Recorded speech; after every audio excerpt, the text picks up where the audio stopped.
À Saverne, le château des Rohan s'offre une nouvelle panoplie dans l'air du temps. Il a prêté 8 de ses imposantes fenêtres à des artistes de street art, une façon d'annoncer l'ouverture du festival Colors de Strasbourg vendredi prochain, une façon aussi de redécouvrir les multiples facettes de cet art urbain. Cécile Pour, Vincent Roy.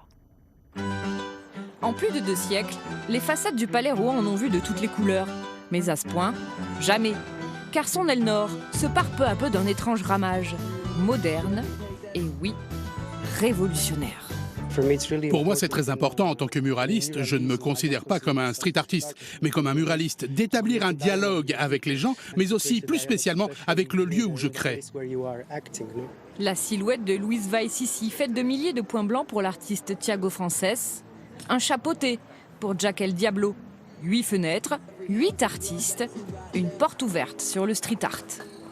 C'est chouette parce qu'on est dans un château, donc je pense que les gens n'ont pas du tout l'habitude de voir des gens graffer.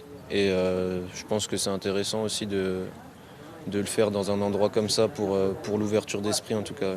Il fallait bien le petit Versailles alsacien pour redonner ses lettres de noblesse à cet art encore un peu déconsidéré. Le petit Versailles est la ville de Saverne qui a passé commande au collectif strasbourgeois Urban Colors, histoire de dépoussiérer son image et de faire par la même occasion un mécénat bienvenu. C'est une manière de soutenir la filière culturelle et on le fait évidemment volontiers dans le cadre de ce projet. Et il y a d'autres projets, d'autres actions qui se sont déroulées tout au long de l'été depuis cette crise sanitaire où on encourage et on fait venir des artistes en fait, sur des propositions artistiques les mercredis, les samedis.